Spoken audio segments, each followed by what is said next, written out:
everybody. Hi, guys. Well, from hot and beautiful Salt Lake City, Utah, It's Thank God I'm Atheist. the podcast. I'm Frank Feldman. And I'm Dan Beecher. And coming up today, it's a gay month in America. It is a gay month in America. It's the gayest of the months.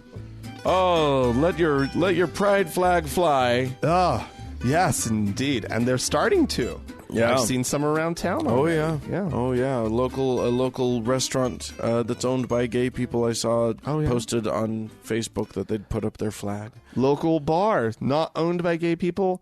Probably has some gay patrons, but doesn't specifically target the gay community. I saw some pride flags up. It's just who we are. You know what? Maybe these days, maybe they're supporting what's his name, Brian Fisher's Take Back the Rainbow initiative. I doubt it. No, one of my favorite overheards in Salt Lake a few years ago. These two guys, probably from Wyoming or Montana. That's my guess. You can smell them. So, what's up with all the rainbows in this town? No clue. I love it. What's up with all those rainbows? Yeah, well, this is Salt Lake City, surprisingly. I mean, The Advocate, which is probably the biggest gay magazine in the country. Yeah. They named Salt Lake the gayest city in America a couple years back. Yeah, that's true. It's a gay city. Yeah, it's pretty gay. Salt Lake's kind of gay. It's a well-kept secret. Yeah. But Anyway, yeah. All right, Dan. Oh, yeah, what do you got? Here's a town that has learned a lesson. Yeah? Yeah. They're going to have to pay a local mosque, or I'm sorry, a local Islamic society that wanted to build a mosque, $3.25 million. Oh. Because they denied the Islamic Society of Basking Ridge, that's the name of the town, a permit to build a mosque. Wow. About 5 years ago, they trumped up all these different issues, came up with reasons why. After a really extended process that included 39 public hearings over the course of 4 years. Jesus Christ. During which the group, members of the group were targeted. Of course. With vandalism. Apparently these meetings were not kind. Sorry, what state is this? This was in New Jersey. Oh, God. Basking Ridge, New Jersey. The Justice Department has announced that they're going to be paying. New Jersey's now going to be funding the building of this center. Absolutely, and they need to issue the permit. Toot sweet. Yeah. Post haste. Apparently, there were enough parking slots right in the parking lot. Well, now that's what they denied them for. Now not enough parking. Now there's going to be enough parking for everybody because they are now flush. Oh yeah. That's well, good for them, I guess. Here's the deal. I don't want any church or mosque or synagogue going up next to me. I don't want it. No. I'd rather it not be there. But at the end of the day, I realize this country, we have freedom of religion in this country. And I think it's one of the hallmarks of this country, the society. And don't get in the way of this shit. The right to practice and believe as the dictates of your conscience would require of you. Right. Or to not do. Or to not do that. Which is, of course, the dictates of your brain. Would. Anyway. And conscience. Mine is... I'm very conscious. Conscience-oriented? I like consciences. Isn't that a kind of shell that you find in the ocean? A conch shell? A conscience shell? All right, we're moving on. I don't know if you know about Russia. You heard of this place? Big. Increasingly. big country over there on the wrong side of the world. Okay. Russian Orthodox Christianity, made famous by their fantastic hats.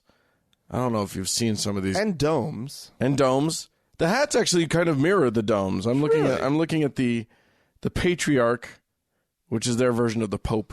Right. Patriarch Kirill. Well, they like to wear a lot of black, right? Isn't there a thing? Gold. Well, I'm seeing it. Well, yes, I think sort of your standard Russian Orthodox priest wears a lot of gold, just like Catholic priests, or black rather.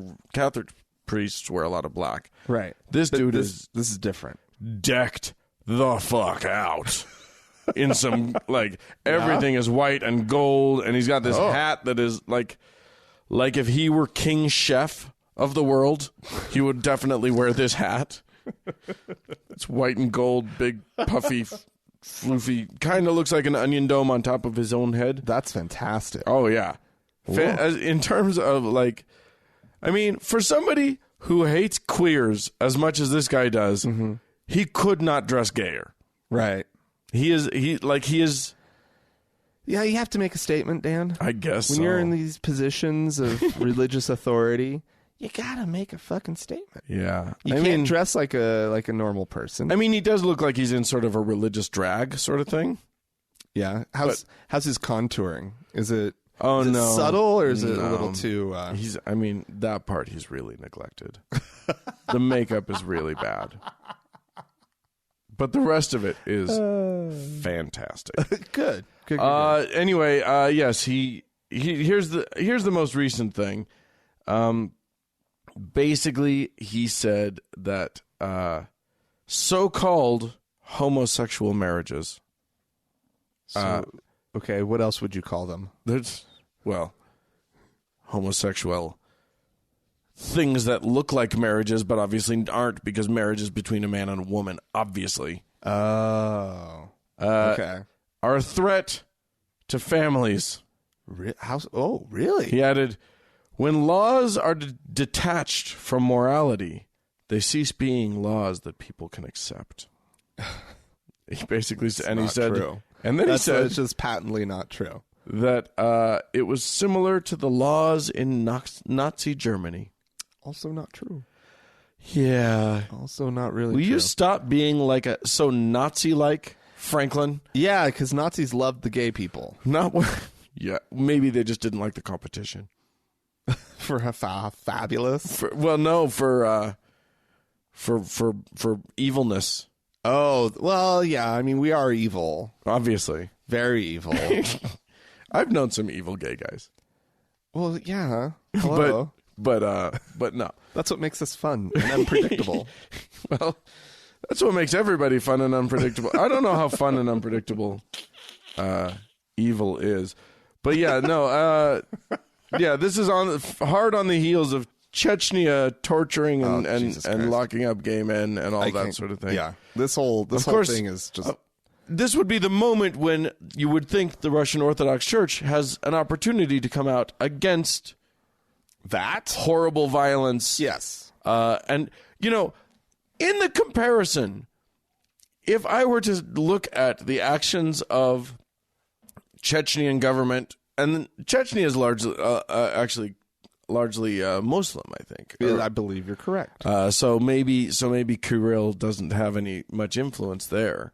Right. But I mean, if I look, he's oddly silent, of course, about the rounding up of gays in Chechnya. Right. If I'm looking at comparisons to Nazism, I think I'm going to go with them being the Nazis, not the gays. Just pointing it out. Just saying. Wow, Dan. Yeah. That's fucking Nazis. How about this? How about this, Dan? Can we just let the Nazi thing lie? Can we just leave it alone? Let's just stop pulling out comparisons to Nazis anytime somebody does something that we don't like. It's the what's his name rule? What is the name of that rule? The Rush Limbaugh rule? No, there's a guy who proposed that the second someone says Nazi or Hitler, they lose the argument. Oh. I don't know. Anyway. That seems like a ridiculously blanket rule. Well, but it's just like something a Nazi would say, to be honest. And you've ceded the conversation to me. I win, you lose. The end. Yeah. Anyway, what else you got? Let's move on. A study, Dan. A survey. Oh, you love survey a good says, survey. Survey says, Dan. Yeah. This one was performed by Jana Reese over there at the Flunking Sainthood blog. Mormon lady. That she does for the Religious News Service. Yeah, she's their Mormon in residence. Yes. We all need one. She comments on sort of what's going on in the LDS community. And, okay. You know, she, I kind of like her point of view. I don't agree with her all the time, of course not. But fairly liberal for a Mormon. Exactly. And she's willing to be really honest about Mormonism. Sure. When the Mormon community needs a little kick in the butt, she's willing to kind of issue such things. Well, anyway, she did a bit of a survey on Mormon millennials. Millennials. I can't do it. I can't combine the two. No, I don't think the words aren't working. They're not compatible. No. For a combination. However, some very interesting things. Please don't send emails telling us how to combine those two words. When you say that, Dan, that's what happens. All right. However, these findings may not be all that surprising. Oh? Such as, what do you think Mormon millennials are sort of, how are they coming down politically as far as political party? They're still going to be conservative. Actually, no. Oh, really? Yeah, about, it's in the high 40s. 40%, where was it? Like 41% are coming in as members of the Democratic Party. Or having allegiances to the Democratic Party. Yeah, 46% are GOP and 13 are responded independent.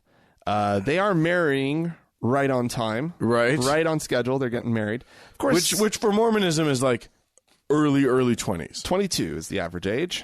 Is the average. Mormon millennials are getting married. Imagine how many people need to be married before 22 for 22 to be the average. Just let that sink in a little bit. How many of these kids are getting married at 19, at 18? Well, when you're young and your church says you cannot have sex. Right. And you just really want to have sex. Well, and what this also means... You kind of... think about... Just, Think about this. I'm saying 19, 18 is people are getting married. So many Mormons are away on missions and at that time, which means that, like, for 22 to be the average, they need to be the bulk of them are getting married at 21. Right. Well, yeah, right. And they get off their mission. As soon as they get back from their mission, they got to get themselves married so that they can fuck. Right. You're right. And remember, they have lowered the age that the mission happens at. Yeah. So, but nonetheless, so that happened. Right. It's also a little more diverse than in the past. 8 and 10 are white. That's improvement. It used to be their parents' generation was 93% white. Yeah. So now it's only 8. They're strong. 80% white. Strong believers in God. Yeah. About 90% of them. Wait, there's 10% of them that don't believe in God, but are still claiming to be Mormon? Well, she did a study of like people who grew up Mormon. Okay, I think is how it worked out. Because there is a group in here that are former Mormon. For example, former Mormons marry at age 23 on average. They wait that extra year. Yeah. Good for them. Yeah. Well, they're working some things out. Yeah. They're trying to... And it's harder to find a mate, sure perhaps, is. when you're a former Mormon, but you want to find another former Mormon. I don't know how this all breaks down, Dan, but I did think that it's really interesting. Apparently, they're tithe paying Their attitudes about tithing have shifted. While they still consider themselves full tithe payers, they're no longer basing it on gross income, and they're looking at their net. Oh. And they're considering that a full tithe. Oh. Whereas their parents, absolutely under no circumstance, would consider that a full tithe. Interesting. They're just trying to find loopholes. Yeah. They're trying to get out of it. Yeah. Well, Cheers. and... But no, I mean, that's the gist of it. You can't cheat God, you guys. Is really this political affiliation. That's crazy. Yeah, that right there is hope for the future. If those numbers hold, if this isn't just some like youthful rebellion, right? But they actually believe in more sort of democratic values, right? Yeah. And more liberal values, which I think they do. Because I think they do. The younger Mormons that I've encountered seem to be better on the gay issue. Yeah. And they seem to be just sort of more open to the world. Well, this is how the than past pendulum generations. swings, right? So the pendulum starts, so their parents are all like crazy conservative. Their parents fought against the gays. Their parents, sent money to the fight in California, the Right. Prop 8 thing in California and whatever. And then these kids were raised with will and grace, and were raised with like with TV shows portraying gay people as just being people, like beyond will and grace. So there's that, but then there's also the fact that kids are coming out in high school. Right. So they have friends, people they love, who are gay. Or even and they've had years to get used to it before going on their mission. Right. And not only that, but like even if they're not friends with any gay kids, they know that there are gay kids there. Gay is just normal. Right. Gay is on TV, it's in the movies, and it's just normal. Yeah. Well, I would say that for 41% of them, they probably had gay friends, and that 46%, they didn't. Just get yourself a gay friend. Get some sass in your life. I mean, that's what makes people Democrats, right? Knowing a They gay have person? gay friend. Maybe. I don't think it is. But Certainly doesn't hurt. it doesn't hurt. It just changes your perspective if you're a young Mormon. Yeah. For a Mormon, yeah, that's I mean, it's a little bit of a mind fuck. Mm-hmm. I'll tell you that. Yeah. For all of the sad religious folks out there, unless you're in one of those gay religion, liberal gay loving religions, Unitarians, stupid Unitarians. Ugh.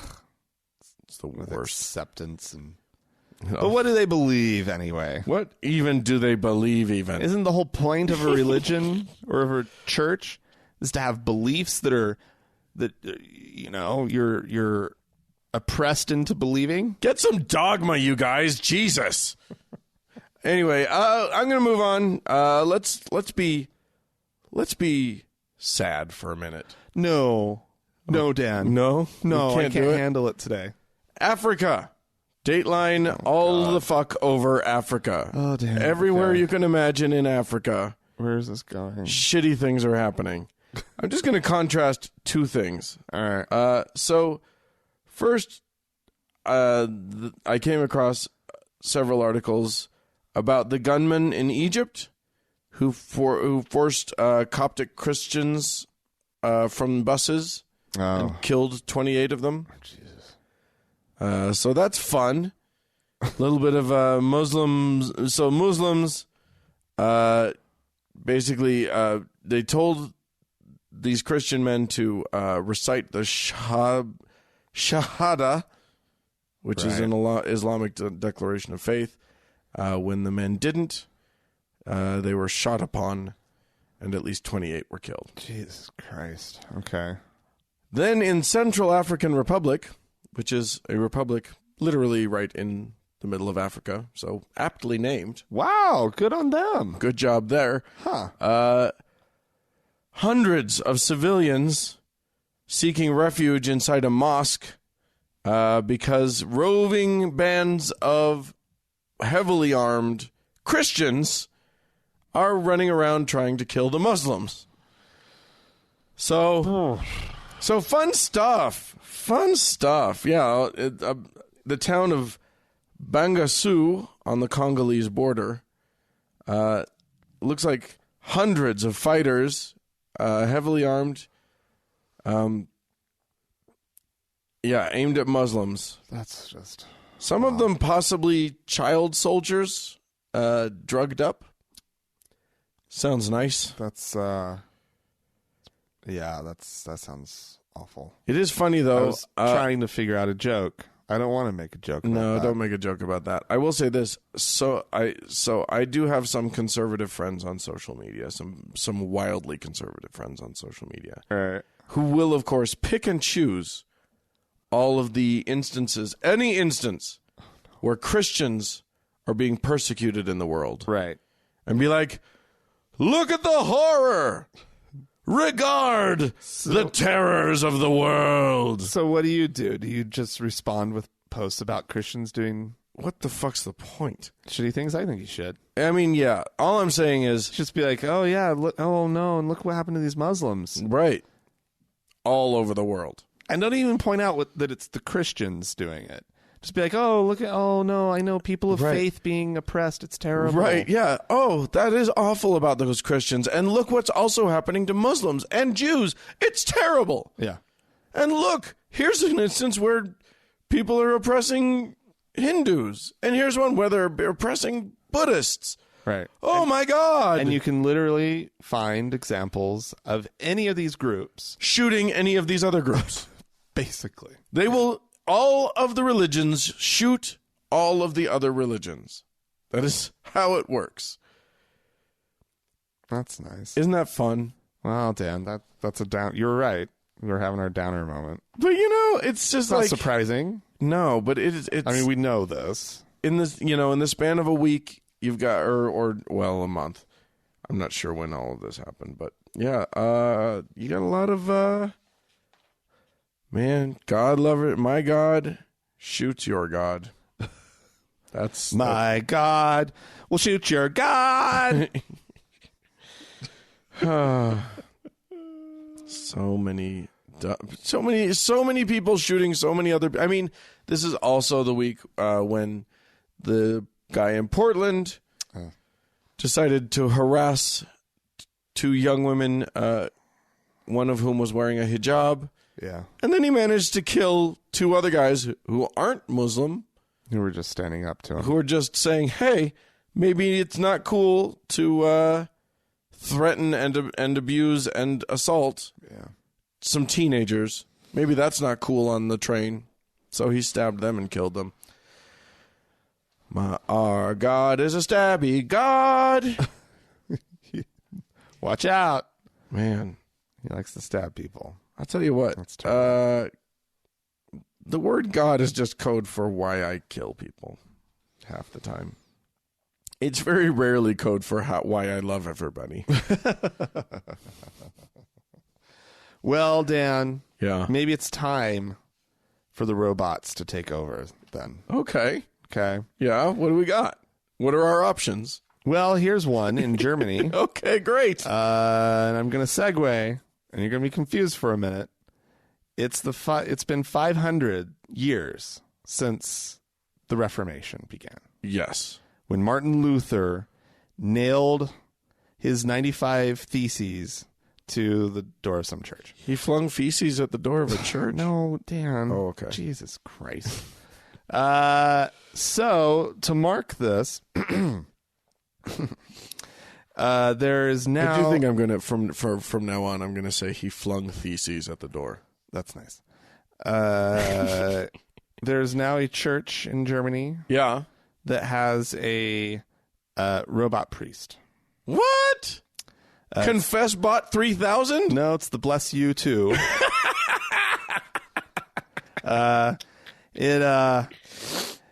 Basically what they're saying is, so this is Stephen Krebs of the Protestant Church in Hesse and Nassau. Okay. He says, we wanted people to consider if it is possible to be blessed by a machine or if a human being is needed. Right. The idea is to provoke debate. People from the street are curious, amused, and interested. They're really taken with it and are very positive. But inside the church, some people think we want to replace human pastors with machines. Those that the church oriented those that are church-oriented are more critical, right? But the robot has a touch-screen chest, 2 arms and a head. Oh, good. Good. They made it in humanoid form? Oh, yeah. Oh, excellent.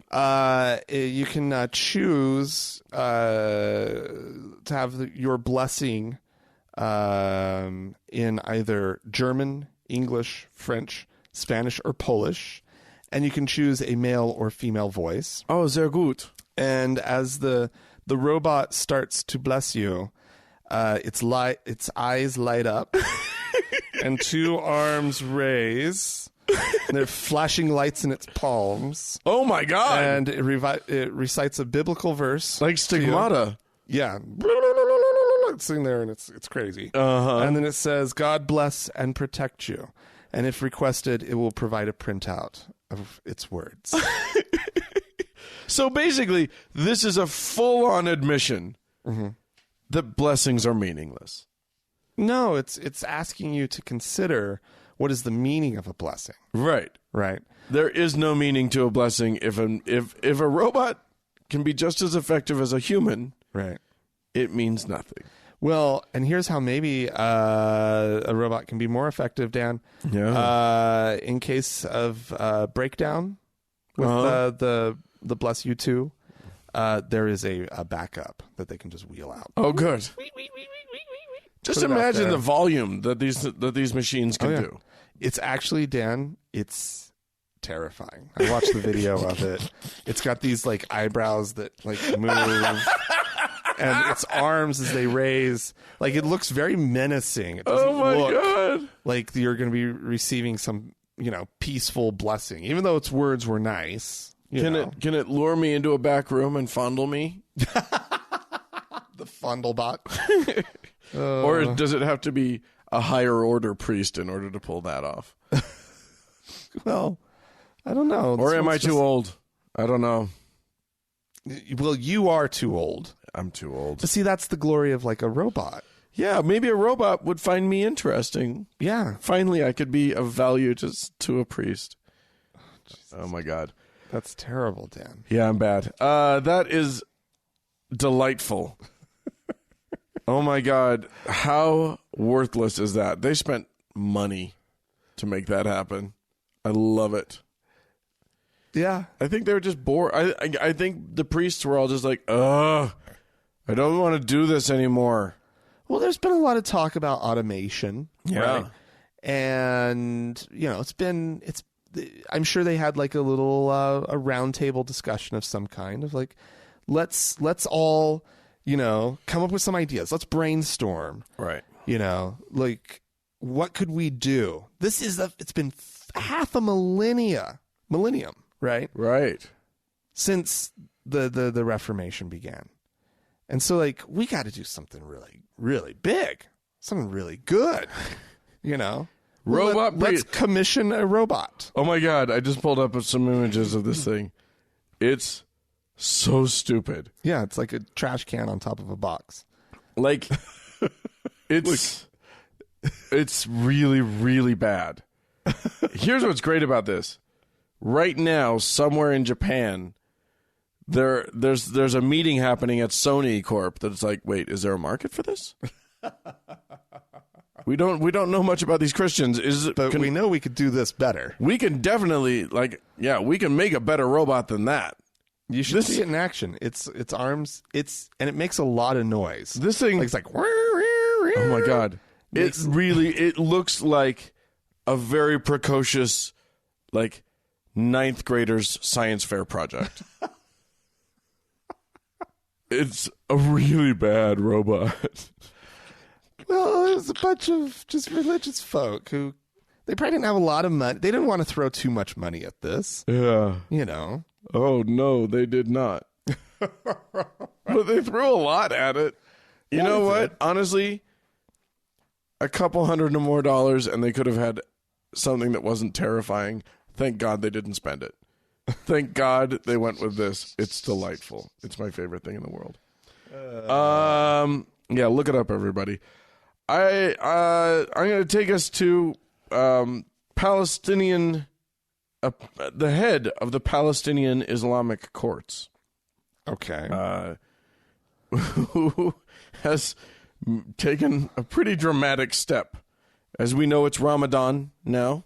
Happy Ramadan, Frank. Oh, yeah. I hope you're fasting. I haven't had a bite to eat since the sun came up. But this guy, Mahmoud Habash, is worried about people making rash decisions when they're hangry. Well, okay. Yeah. Because if you don't eat from dawn to dusk for a few days, let alone a lunar month, you might get a little grumpy. He has put a halt on. He's basically told all judges not to grant divorces during Ramadan.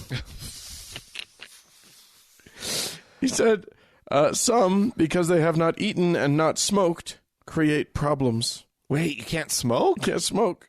He said there's a ban on cigarettes. No. Yeah. So he said. Oh, that's a terrible idea. He said that people are prone to make, quote, quick and ill-considered decisions. So, no divorces until you've gotten some food in your belly. I have a better solution. Yeah. How about if Ramadan causes problems? Yeah. Why are you observing Ramadan? No, that's not how this works.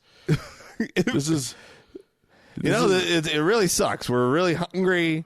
Everybody's getting divorced. They're all mad at each other. Yeah. Nobody gets to make decisions. But it's an awesome time. It's awesome. And the Lord, we all get very wise. Commanded us to do this. Yeah. Allah commanded us to do this. Oh, my God. That's stupid. According to the Palestinian Authority, 50,000 weddings were celebrated in the occupied West Bank and Gaza Strip in 2015. But more than 8,000 divorces were also registered. That's a pretty good ratio, if you ask me. 50,000 marriages, only 8,000 divorces. I think they're doing great. I don't know. What's the percentage that end in divorce? That seems... Well, I'm just saying, seems like that would catch up here with in you. the U.S., over 50% of marriages end in divorce. Right, but not in 1 year. 50% of the marriages. But I'm saying in any given year, there's X number of marriages, X number of divorces. If 50% end in divorce, then eventually those are going to sort of pan out in the year. True. That's true. I'm not a statistician. That's probably true. Around that, though, it's going to start to, approach the mean or whatever. Right. That sounds like math talk, right? There's something there. Sounds Dan. mathy. I'm not sure. Don't write me an email. I don't need to know. What's the mode versus the mean? Stop it. Nobody cares. I can never keep them straight. I mean, this is a nerdy podcast, but no.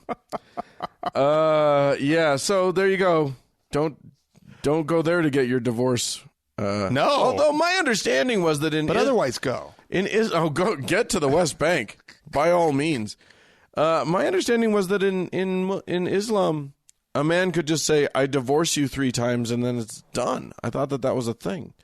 I think probably for religious purposes. But then you got to go through the courts. Civil divorce. You got to get that piece of paper. Yeah. That says it's for real. Anyway, there you go. Hey, you guys, if you guys have any comments, questions on anything that we've said thus far in the program, please feel free to write to us, podcast@thankgodimatheist.com. Or you could call and leave us a voicemail message. The telephone number is 424-666-8442. It is. Go to the Facebook page, facebook.com/TGIAtheist. And while you're there, search for the TGIA Members Only Lounge. Hurrah! And request to join. It's a closed group, but we'll let you in. Indeed, we will.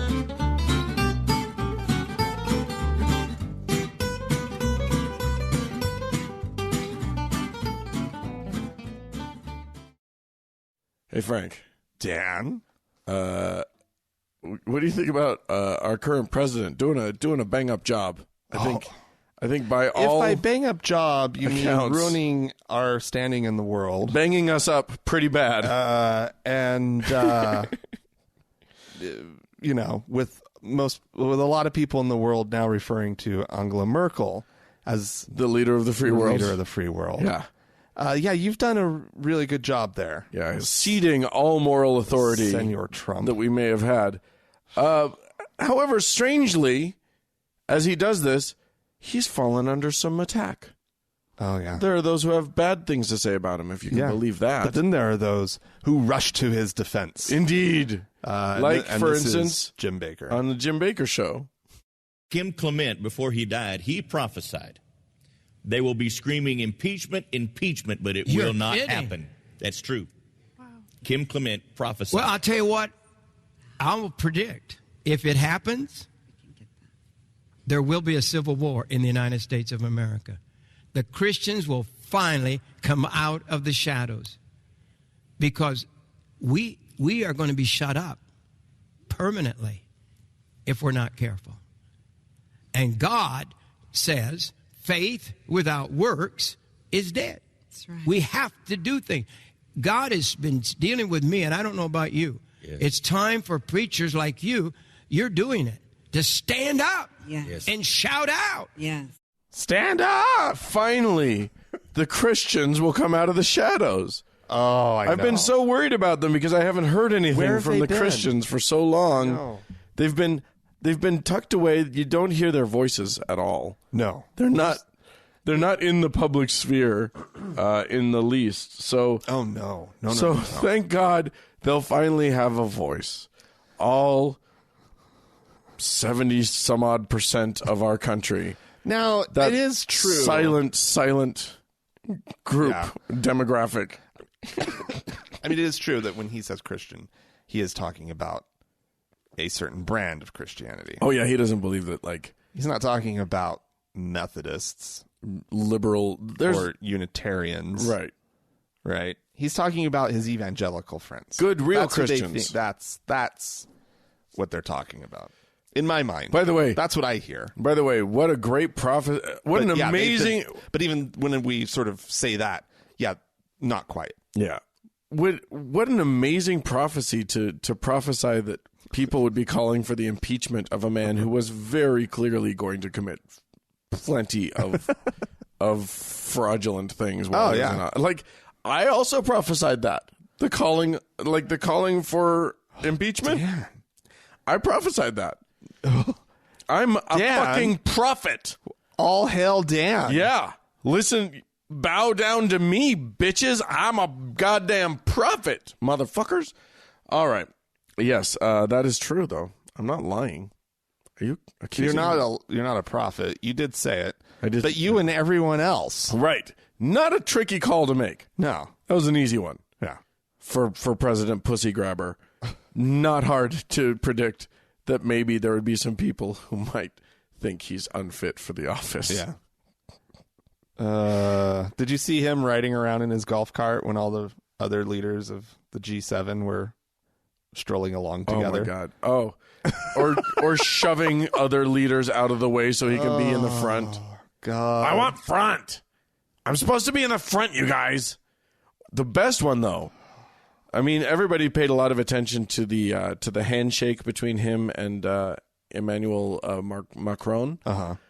But the better moment was when Macron, like the whole gaggle of world leaders is walking in one direction, and Macron is walking in the other direction toward them. Uh-huh. And he is on a direct path toward Trump. He is like, his line is a straight line toward Trump. He's walking. Last minute, takes a sharp right and goes and shakes Merkel's hand. Oh, wow. And then shakes the hand of all of the men around Merkel before he gets to Trump. Wow. Like he did a veer. He did a walk and veer. It's just fancy. All the wrangling that's happening right now. It's a funny world. It's awful. Hey, we had some folks write into us and call into us. So let's get to that real quick. Rabbi Gruber. Rabbi Gruber had a quick wanted to add to our conversation. You'll remember that we discussed the fact that Christians weren't supposed to be lend with interest, right? According to Christian law, so they had to borrow from Jews. I don't remember the context. It was a story about lending. Yeah, there was something there. Can't remember it either. Oh, it was about like Muslims like doing the tricky buying a house at the wrong price sort of thing. Yeah, I mean, how we got to it, I don't remember. I don't recall. Because that's not what the story was about. So Rabbi Gruber says Jews are allowed to lend with interest only to non-Jews. Oh, isn't that convenient? It's a little bit shitty, actually. That often combined with being barred from land ownership and certain professions is why why in Christendom Jews became lenders. Right. Jews are forbidden from lending with interest to other Jews. The rabbis invented elaborate workarounds for this, just like the Muslims did. Don't ask. Rabbis with workarounds? What? Whoever heard of such a thing? I'm shocked Jews have to obey any laws. With the way that rabbis, with the cleverness of rabbis, the way their minds work in terms of getting around any law, I'm shocked anything is closed to a Jew. Yeah. Huh. It seems impossible. But I guess I got to stick with a few of them. A few of the good, like, well, you need some rules. I guarantee you, if you put 3 clever rabbis to it, they could be eating pork by Monday. Like, it doesn't take much. These guys are good. And they'll be calling it godly.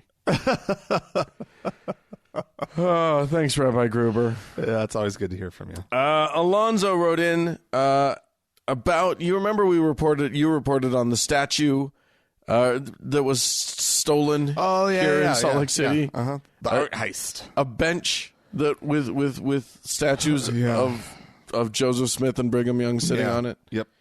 They were all. Alonzo just wanted to write in and say, just an update on the statue. I tried to Google video without success, but I found news that it was recovered. Yes. Love the program. He says, at this time, I can hardly contribute to your cause. Hopefully by July, I can start sending a contribution. That would be sweet. But yes, it has been. Our listeners will be relieved to hear that bench has been recovered. Yes. Thank God. And people arrested. Oh. Well, one guy arrested. A couple of other people they're looking for. And then a fourth is still at large. At large and wanted, dead or alive. It was the art heist of the century. Caught entirely with their faces in full view on security cameras. So ding dongs. Way to go, guys. Oh, and also their license plate. So really a clever clever art heist. Oh, that's just terrible. Why don't you play the voicemail we got? I will. Listener with his own story of being on a mission. Of Mormon missiondom. Hey, I just listened to Doug and Frank's podcast on May 22nd. I'm a returned missionary. My name's Brent Linford. I really enjoy you guys' podcast. I am an atheist. I went to a mission in Chicago, which is not nearly as glamorous as either your missions to Honduras and Italy. One of my experiences was when me and my companion were tracting and the guy asked us to come in. He said he's very interested. We were sitting there talking to him and he called to his wife, says, honey, come in here and listen to these guys, what they have to say. And she comes walking into the room totally nude and sits down right in between us. And of course, we were just shocked beyond belief. And we tried to continue to talk about the church. But after a while, we got up and said, we really need to go. And of course, we had to hold our binders over our crotch because to hide our enthusiasm about the experience, you might say. And neither one of us said a word about it to each other ever again. So other than that, my mission was a pretty terrible experience. I really enjoy you guys' podcasts. I listen to every one of them. I've been a long-time listener, and I enjoy it very much. You guys have a good time and keep up the good work. Bye. Oh my God, Brent, that's an awesome story.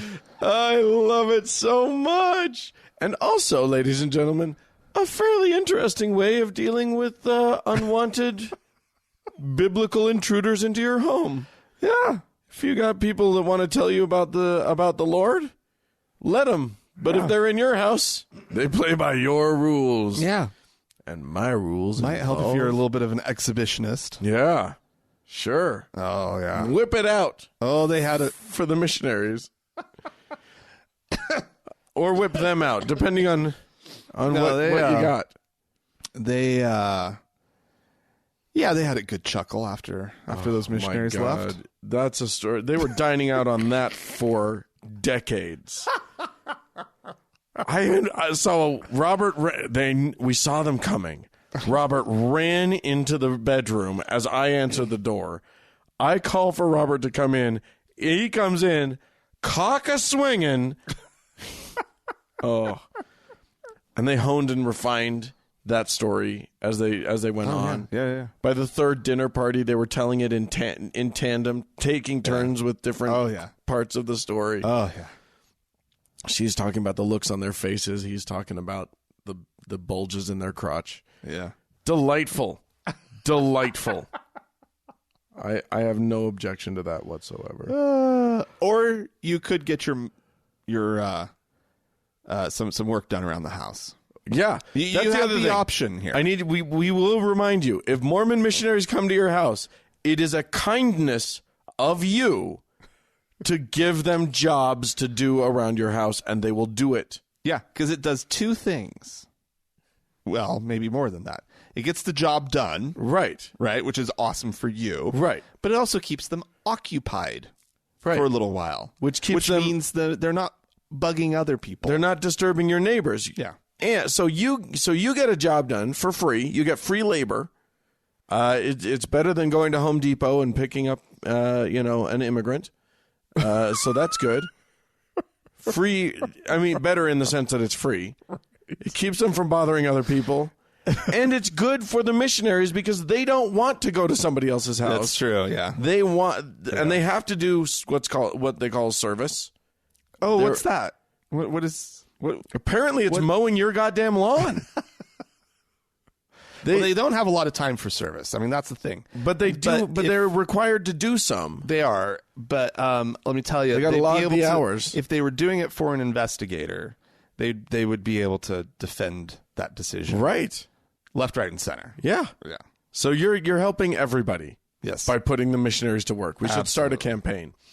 Anyway, one more email. This one's we called for exorcism experiences. Oh, yeah, we did. Had one last week. Yes. Here's another one. Okay. Frank and Dan, your bit on exorcism reminded me of something that happened back in the early 80s when I was around 19. I'm honestly pretty ashamed of it, which is why I would ask that you share it anonymously. Oh, you don't have to be ashamed. You didn't know any better. You'll likely remember that this was the peak of the, quote, satanic panic. During that time, our burgeoning evangelical Bible church was doing a lot of teaching on spiritual warfare and the like. In the midst of that, a book titled The Adversary by Mark Brubeck, written some 10 or 15 years earlier, was re-released. It had a new ominous cover, and droves of frightened Christians like me lapped it up. Our church leadership endorsed the book and taught some of the basics from it. Those of us who fancied ourselves future pastors, like my roommate and I, were on the lookout for the next demon to pop up in the neighborhood. Dude, I totally remember this. Like when I was a teenager, I felt like I believed the shit that I was told. So I felt like, yeah, there's like demons happen. There's like, is this like Pokemon Go? Like, yes. No, I felt like there was like the dark forces were there at work, and I fully expected to be able to see it. Anyway, and Mormonism doesn't even preach like demons and stuff. It's kind of this sort of vague sense of evil angels and not or Satan, fallen spirits. About anyway. Or what do they call it? It's not that. Yeah, who knows? It's all bullshit anyway. So this person goes on. Another young man we knew from church whom we'll call Gus, needed a place to crash for a week or two, so we invited him to stay with us. Gus was in a bad place in his life, and like any good godbots, we pretended it was our business. Late one night, probably between midnight and 1 a.m., my roommate, whom we'll call Blake, was chatting with Gus in our tiny living room. I was in bed at the time. Apparently, Gus started saying some rather evocative things about sins he was beset with, feeling like he was spiritually oppressed.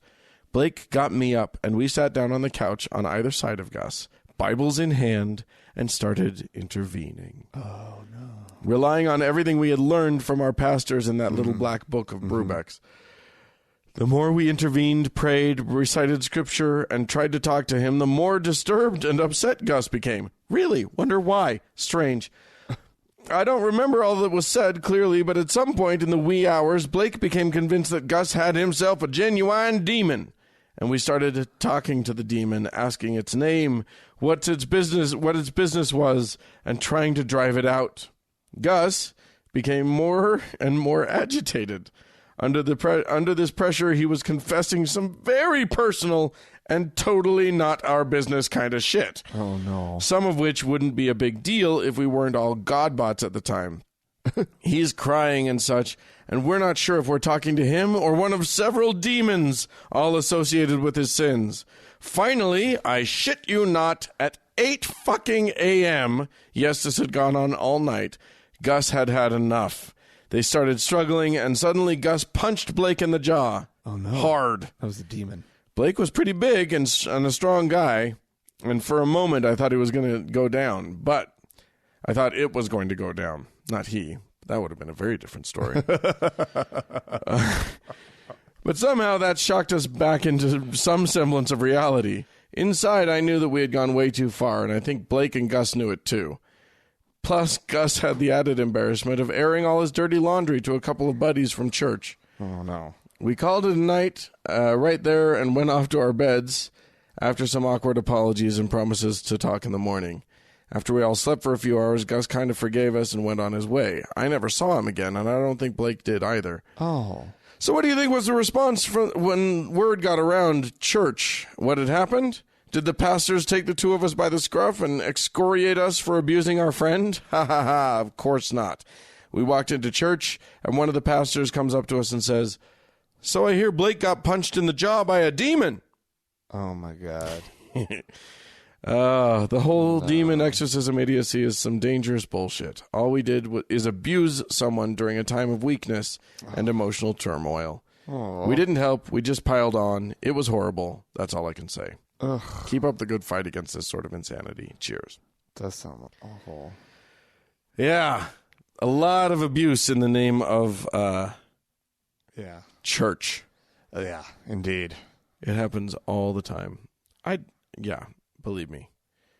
I felt like everybody needed a blessing when I was... Oh, we can... if you're feeling... if Where's you're my consecrated oil? Right, yeah. Well, I never got to do that. I was always... I didn't make it that far. Oh, you were never ordained an elder. In our priesthood. That was too bad, Dan. Yeah.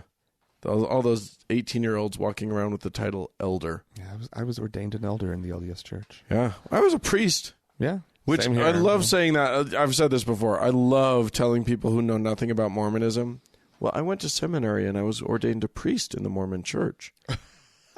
Because, boy, that just sounds like it means something. Yeah. It don't. No, I know. I know. My dad was a bishop. Oh. Woo. Doggy. That's big time. Sounds amazing. Well, but it's not. It's not. It just means he had no time for you. That's totally what it means. All right, we got some people to thank, Dan. Oh, yes, we do. Some new patrons on Patreon. Yeah. We have Eric and Brian, both coming in at the faithful level, so thanks to the two of you. Oh, God bless you. And if you would like to join them... Wait, we still have a savior. Oh, James is our savior. We're going to say it every single time until someone unseats him, and then they get to hear it every single time. But yes, thank you all so much for your contributions. This is a show that we do for free, and if you need to listen to it for free, totally fine with that. Yeah. But if you want to support our little program, you can go to thankgodimatheist.com. click on the support tab and join those supporters. It's a delightful thing, and we so appreciate it. And we bless you in your holiness, in the name of the Frank and of the Dan and of the holy shit. Amen. Amen.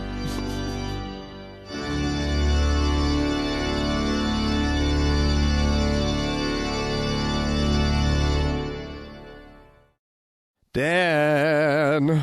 Frank, you're gay. It's true. I don't mean to out you, It's true, Dan. but you're a gay man. It's, for a long time now. Yeah. Since puberty. Since Since for as long as you've been a man, since I can remember being attracted it's been to other people it's in been- that special way. to the It's men been to folk. The first it was the boys around me, Mm, and then it was to men. yeah. Men.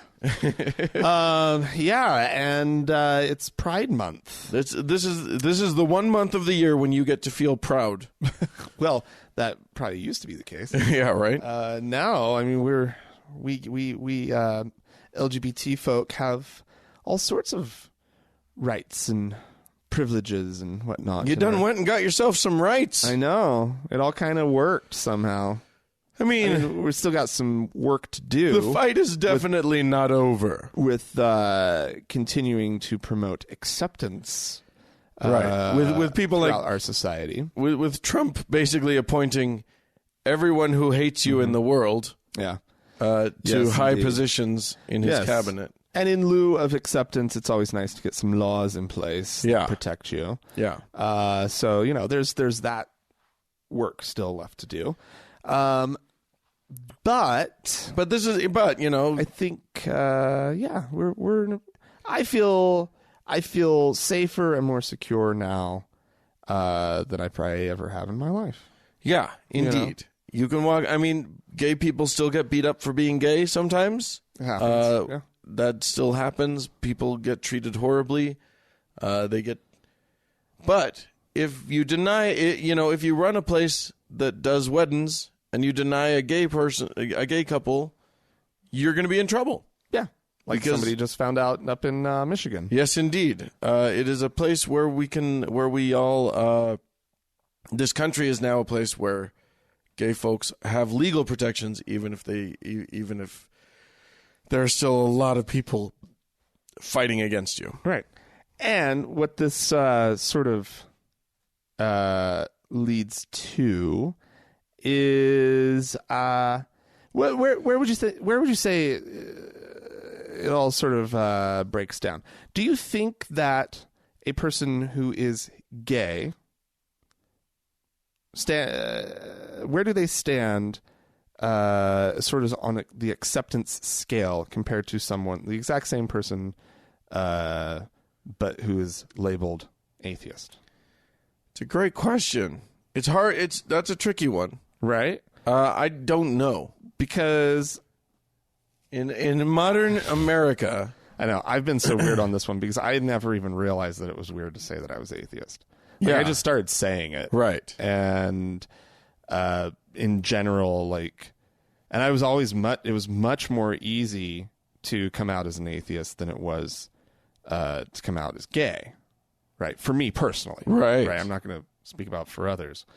But I wonder if that's how common that is. Like how many people who, felt more weird about one thing versus the other. And I guess for me, the realization that I was atheist sort of came in this in a very sort of quick moment, right? Like I hadn't been really, I had doubts about the church, right? But I hadn't really deeply thought about whether I believed in God or not. Right. And then as soon as I started down that road, the house of cards came tumbling down really quickly, right? And so it was just like this thing, oh, I'm atheist. And it was just like, well, great, right? Whereas I had felt so much shame and just had a very, bad opinion about being gay Right. since being a little kid, basically. And so that one was hard. That one was really hard to face. Yeah. But nonetheless, this isn't even really what we want to be talking about. Well, here's the thing. Atheists, if the polling and all of the data collection that we read is to be believed, atheists in the United States vastly outnumber gay people. Absolutely, yeah. By a large margin. But it's like the least trusted group in America as well. Yeah. Yeah. Which is interesting. So, yeah, like we're next to rapists or whatever. It's according to at least one thing. Right. So here's the thing. Atheists kind of need to take a page out of the gay playbook. Yeah, I think that's sort of my that is my conclusion. And it's something that I feel like I've come to recently, this whole coming out thing. Because we need to talk a little bit about the history of the gay movement. Right. But I mean, I do just kind of want to touch on this because I think that it's actually, anybody who's listened to the entirety of our podcast knows that we've sort of often said, well, you want to be really careful about who you tell. Like we've had some emails back in the early days of the show. And we were like, you need to assess your own situation and you need to find out like what you're willing to risk and There can be very powerful consequences to just coming out of the. But my realization of late is that the gay rights movement and their pressure to come out wherever you are, come out. The consequences be damned. Yeah. Right. Was the attitude. And we know the most that important thing was to build our numbers so that people across the country in wherever had an experience of somebody in their life, it turns out, is gay. And whether they accept them or not, there was somebody in their community. There was somebody in their high school. Somebody that worked in the office. Someone, right? And so that you had to come face to face with it. Right. And I'm more and more, I just think that atheists need to be doing the exact same thing. Now, consequences be damned is not a trifling situation. That is, I mean, and it wasn't for the gay movement. A lot of gay men and women experienced lost families, lost jobs, lost their lives, had to move to another city. Where people got beat the shit up. Yeah. They got all manner of horrible mistreatment. Right. But it was all for the greater movement. It was because their gay brothers and sisters needed them. Yes. It was because nothing could happen if they weren't visible. Right. As long as they were invisible, they were so easy to marginalize that nothing, the society could go on hating them indefinitely. Right. So the more people that came out, in essence, the easier it got. This is where pride parades came from. Mm-hmm. This is where the gay pride movement came in. Mm-hmm. This was a movement to say, I mean, they marched and they said it out loud. We're here. We're queer. Get used to it. Yeah. Which is as brilliantly on the nose as you can get. It's amazing that they could get like that literally. That they could like. Our chant is exactly the thing we're trying to say. Right. I will. It had a nice rhymey thing going on, so that's lovely. I will always love the Simpsons response to that. Lisa, they're at like a gay pride parade is happening, right? And there's we're queer, get used to it. And Lisa just yells back, "We are used to it," which is kind of where we're at now. Yeah. I mean, people may not like it. Mm-hmm. But they're used to it. God damn, they are used to it at this point. They know.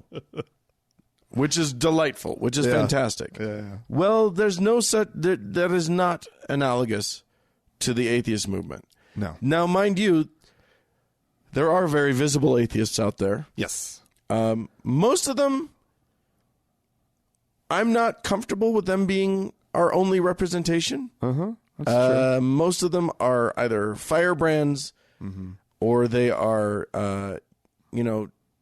just uber nerds, which is fine. Like, I have no problem with that. What's wrong with uber nerds? Well, I don't know what's... But if that's the only representation that we have, Right. if that's if everyone's vision, if this Christian right, their only vision of atheism Right. is Dave Silverman yelling at Fox News people, Yeah. or Well, Dawkins this is making fun of believers. You're actually you're hitting upon something that actually does kind of ring true, because this makes me think of some of the more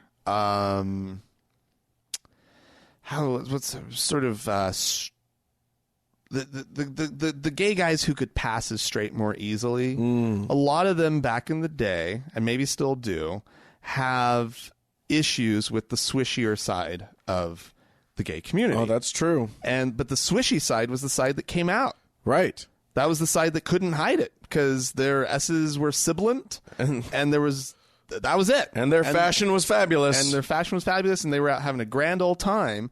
And you had these more sort of passing men who were just like, well, that's not who I am, right. and that doesn't work for me. And And for then a we while, started seeing more and more. We saw actors coming out who Right. could, had played very straight roles. We saw, athletes starting to come out. Right. And then now we have this broader, fully coming out of all the different brands of gay. Right. Right. Well, and the thing is that there were you're right. There were men who could pass, who were doing just fine, for whom, when the boat got rocked, they were wildly uncomfortable because their lives were fine. Yes. They were a little uncomfortable, fine-ish. They still had to live in Double secrecy, life. Yeah. and that's not fun for anybody. Right. But they had good jobs. Perhaps. Yeah. They were out, and so the boat getting rocked meant that they stood to lose a lot. Yes. And that's the same with us. I think it is. And I think that, if you're right, if all you see are these firebrands or the as you said it, the uber nerds, right? Right. Then you as just a regular American, regular Joe, regular human being, Right. Might not see yourself in the movement. Right. May not see yourself, may not know how it works for you. Or, God forbid, you're a woman in our movement, because, who's representing that? Well, there's Greta Christina. There's a few. But, the whole point is, if we only have a few representatives out there being visible, Right. being loud, whatever. Right. The other problem is, then one of those, if one of those guys has a scandal, we find out that one of these people is a serial misogynist or is a whatever. Right. Then we all get tarred with that. Yeah. If that's the only thing that's out there, then if there are 10 voices being heard, and one of them is easily accused of some horrible thing, Yeah. then 1/10 of us is suddenly Right. horrific. Right. And then we know that's not the case. Right. We are kind of getting mired down here a little bit, but But the point is, we need all of the voices. We need visibility. we do. We need for for people in the South not to feel like they can comfortably just walk up to anybody on the street and yell Jesus and be Jesus-y at them. Right. Because if the numbers are accurate, if potentially, what was it, up to 30%? Well, I mean, that seems way out there. But It's I mean, 25. yeah. Seriously, this one study. It was a study, very not recent. a poll. Because Right. because polls can be skewed by people not wanting to admit it or not having a sense of their own atheism, not really understanding that where they are Right. actually makes them an atheist. Right. But those people will suddenly start using that word if other people around them are like, oh, I'm an atheist. Right.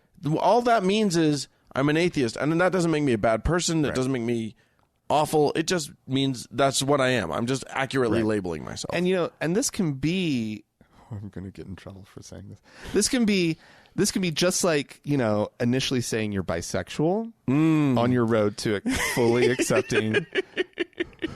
I just got into some serious trouble there because there are bisexuals. There are bisexuals, but I do know of a number of gay men who said they were bisexual before they actually just were like, no, I'm gay. And gay women too. And exactly, right? Yeah. And so, but I don't want to say that bisexuality is not a real thing, or by suggesting that it's just a stepping stone towards something else. There is actually bisexuality. And it's a goddamn miracle. I wish I could be bisexual. No fucking kidding, right?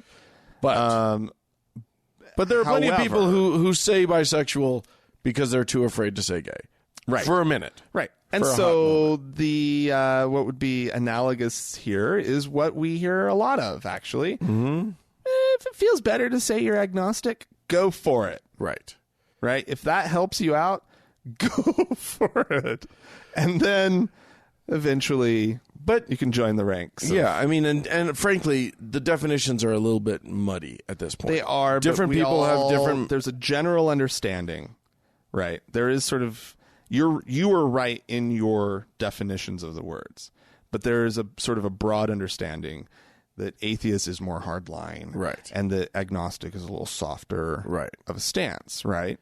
And that's not what the words really technically mean, right. You can't know for sure. Correct, you can't, and that's agnostic, and that's how people think is that means agnostic. That's not what that means. Anyway, the whole point here is. You gotta be out. You just gotta. We need you. Your country needs you. Your society, even if you're not in the U.S., your society needs you to be out. You don't have to be vocal. You don't have to be like outspoken, and you don't have to be an activist. Although I encourage activism. Yes. But you have to be out. It is important. It's a critical. It's a numbers game, and we need people saying, "I'm out at work now more than ever." Yeah. And that's why, and everyone, again, listeners who've been around for a little while, we used to just say it's Frank and Dan. Yeah. Right? And then right after the election, we felt sort of this need to be really attached to the podcast and to what we're saying here. And so we added our last names into the beginning of the show. Right.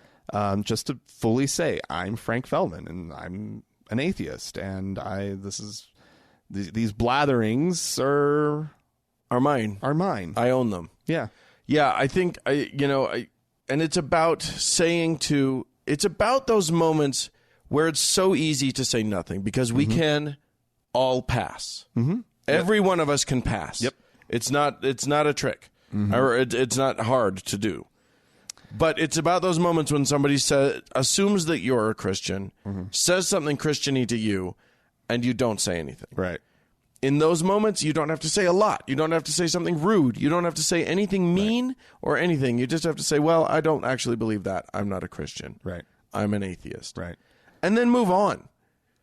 Yeah. And believe me, I'm saying it like it's super easy. I get it. It's not super easy for many of you. Yeah. For most of us, it's hard and scary. Yeah, I actually had a game plan in place. I do not believe in giving money to panhandlers. No. Okay. I do not do it, okay.